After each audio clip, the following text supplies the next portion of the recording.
Overwatch Classic, a good or a bad idea? Oh no. Ladies and gentlemen, hello and welcome to the channel. I'm Salosa. So we're going to go into the history books here, guys. We're going to take a look at the way Overwatch used to be, and we're going to discuss, would Classic Overwatch be a good idea?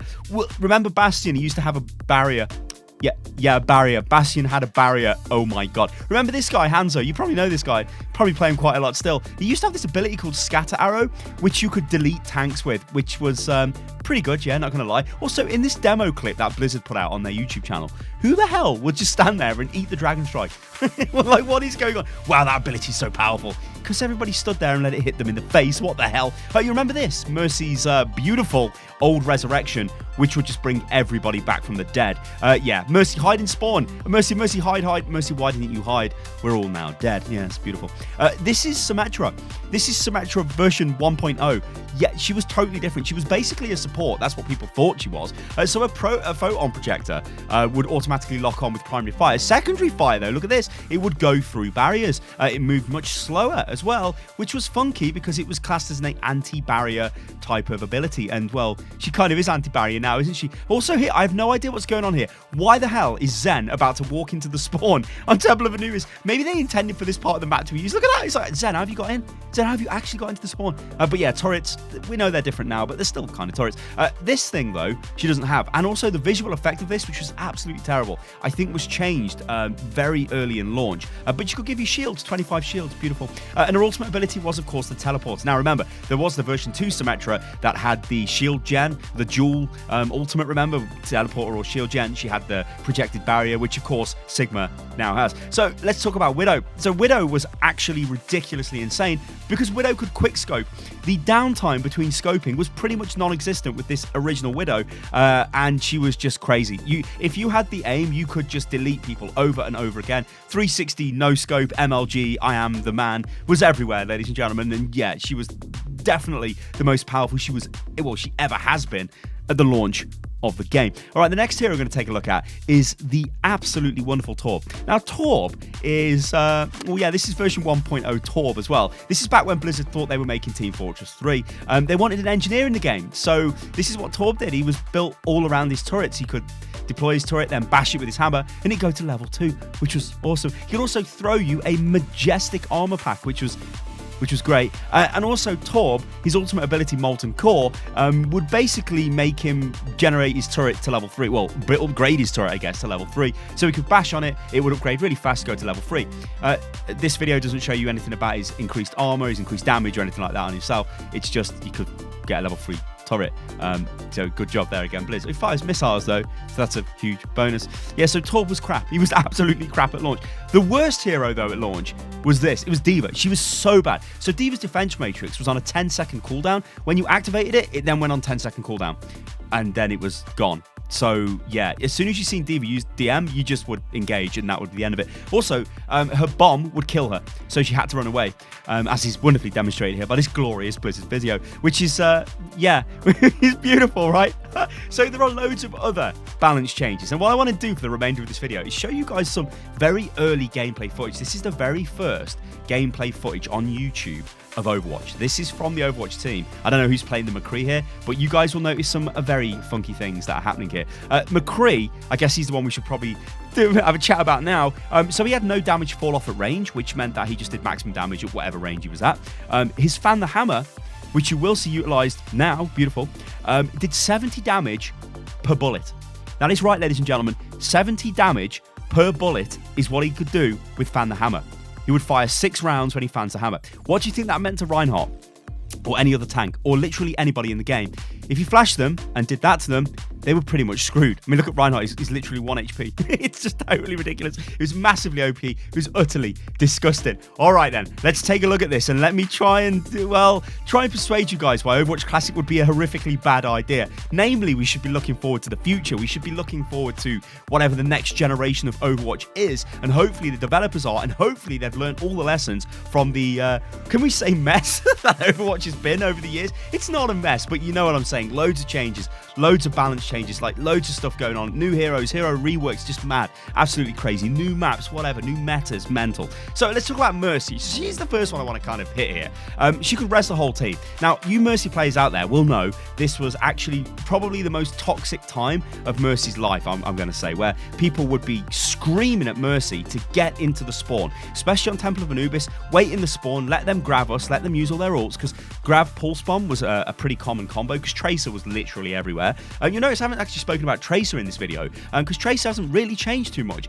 It's just the power of the heroes, new heroes, the way the meta goes, tends to affect Tracer more than just, well, direct balance of Tracer. But yeah, you have the pulse bomb graviton combo, massively strong, but Mercy would just wait in the spawn, then come out and res the whole team. And everybody would get angry because it was like, well, we've invested these ultimates, and Mercy just cancels them out. Or, on the other side, it would be, well, our Mercy hasn't gone in the spawn and she's died at the start of the fight, so we've lost the fight because of our Mercy. Not great. Mercy has been the hero that's had a lot of, I'm going to just say, she's had a lot of a really rough time throughout the years of Overwatch. It's not been great, but I think she's in a fairly decent state now. But yeah, you guys let me know what you think about that in the comments below. Scatter arrow, right. Hanzo, yeah, you could delete tanks with this. In their demo clip, as I showed you guys at the start of this video, Hanzo would fire his scatter arrow just into people, and it would bounce off the wall and it would get these cool kills. But actually, players quickly learned that if you just fire it into the ground in front of a Reinhardt, you could just kill him. If you were damage boosted, you could just kill him. It was mental, it was ridiculous damage, and it went on for years until they finally changed Hanzo and gave him storm arrows, which is basically the same thing. So yeah, and then gave him more mobility with his jump.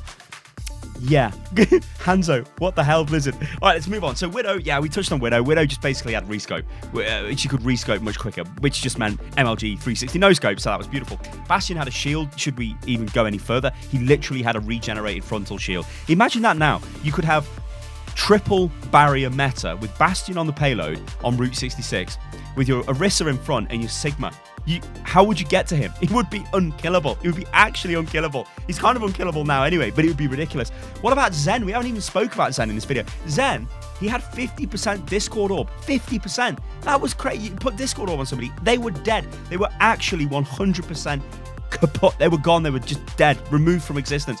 But the craziest thing with Zen is his healing orbs, they just didn't, line of sight didn't affect them. You could put the orb on someone, namely it was on a Genji. Genji could just go. Do whatever he likes. It wouldn't matter because he was just getting healed. It was crazy. Oh, not to mention there was no hero limit as well. So you could just play a lot of the same hero. You'd see things like double Lucio, double Winston was very common, and double Zen. Yeah.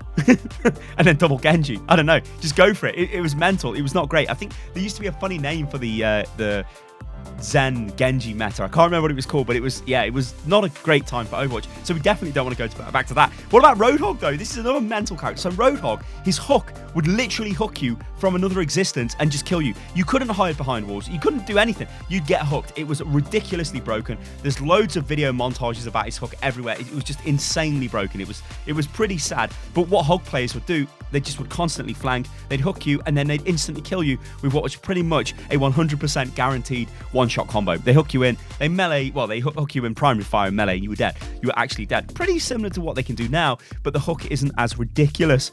Oh, Lord. What about Reinhardt as well? So Rein was pretty much considered like the best tank in the game. A lot of the map design was based around Reinhardt's barrier, like King's Row. It was the chokes are exactly the right size for Reinhardt's barrier. Super cool, awesome. This meant he was very effective.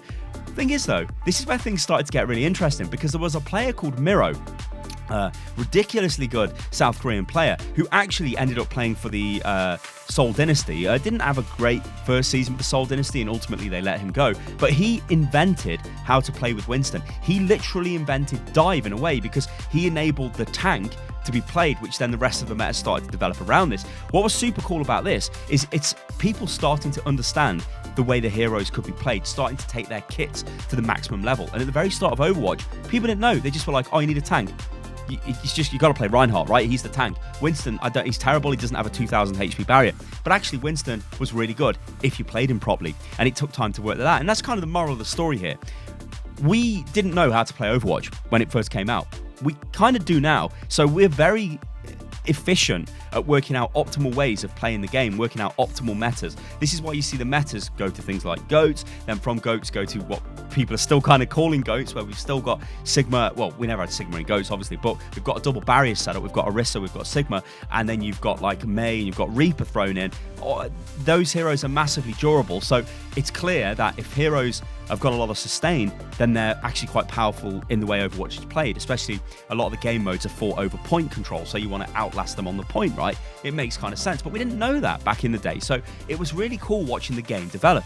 But what about other heroes? What about Genji? Genji was crazy. Like, Genji had 8 seconds of Dragon Blade. 8 seconds of Dragon Blade. He could triple jump, which was kind of a little bit of a, I don't want to call it an exploit, it was like a creative use of mechanics. He could also ledge dash. This meant that he could dash. I think I was terrible, I couldn't do this, but it was to do with dashing, climbing and dashing as you hit like a ledge basically with the dash, and you just fly across the map. Genji could literally fly. I mean, there's loads of clips of Genji coming out of the spawn in Ilios on Lighthouse and just flying across the map, literally into the enemy spawn and just wiping people out. It was a crazy time. And D.Va, we've got to end it on D.Va this video, because I did touch on her a little bit, but D.Va was literally terrible. She was unplayable because a defense matrix had that massive 10-second cooldown.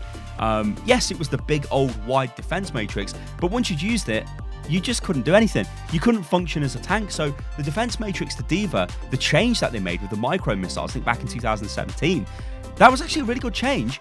But yeah, it kind of made D.Va like, well, an insta perma pick constantly. And Overwatch has suffered through this kind of balance all of its life, where there's these crazy massive changes to heroes that just totally thrust them into the forefront of the meta. They make them so powerful that people have to play them, and then when people play them, of course a meta gets built around them, and then that's kind of where we go. So I really hope whatever the next version of Overwatch is, Blizzard have looked back at the 4 years or so we've had this game. Well, I think we've had it for 3 years, haven't we, Overwatch? But it's kind of 4 years really when you factor in the closed beta period, which I was lucky enough to get access to pretty much straight away. And it's one of those things which is an interesting story. The way I got access to it was one of the community managers from Blizzard at the time sent me an email and was like, "Hey Sty, do you want to check out our game?" And I'm like, this is not real. Like, why would Blizzard email me? I mean, I was like just some guy making YouTube videos. Like, who that? Like, why would they even talk to me? It's because I made a video basically saying I don't think Blizzard can make an FPS game, because I'd watched their little announcement at BlizzCon. I'm like, this is going to be so bad. This will be absolutely terrible. And somebody from Blizzard just reached out and was like, "Hey, would you like a key? Maybe give it a go." And I didn't even know at the time, but this was the very, very early closed beta of the game. I got in that, and I guess the rest was history. I mean, I played Tracer first, and I just was like, wow, this feels like such a varied game. But the fact is, guys, this game now is completely different to what it was back at launch, and that's probably a good thing, I'm going to say. The game's much faster, it's much smoother, the balance is arguably better, but it still has a lot of problems that are fundamental to the design of Overwatch. Things like the rate ultimates charge. Yes, they have nerfed this in a recent patch, but ultimates still charge fairly quick. It still is a game of ultimates. If you've got your ultimate ready, if you can combo, you can probably win. How can you stop this? Well, there's heroes like Batiste who've got things like Immortality Field, who can counter certain ultimates. You've got D.Va with Defense Matrix, you've got Sigma with Kinetic Grasp. So there's a lot of things in the game, but it still is kind of like, well, maybe they should look at barrier design. But you can't do that in current Overwatch because it would basically make a lot of the roster obsolete. And would Blizzard do that? I don't know. I want you guys in the comments below to let me know what you think the new version, let's call it Overwatch 2, let's call it an Overwatch expansion, let's call it Overwatch new stuff, whatever it's going to be at BlizzCon. What do you think it's going to be? Give me your honest opinion. Ladies and gentlemen, I've been Stylosa, and this is Unit Lost. I guess we're pretty much towards the end of the gameplay clip here. I kind of want to let this roll out because if memory serves me right, I believe this has got a very interesting end screen with statistics, because I believe, yeah, here we go. I believe they used to have a number which denoted your performance, but then they got rid of it. So check this out. Also, look at that hero victory screen. That's not how victory screens are done now. Actually, it looks kind of better. So McCree gets to play the game. Our awesome McCree player. I have no idea who this is. It's probably going to be awesome. Deadeye is actually better now than it was at launch. I got a multi-kill, but it doesn't actually tell you in the top corner of the screen, so that's kind of annoying. But there you go. Yeah, look at that. You get points. Cool.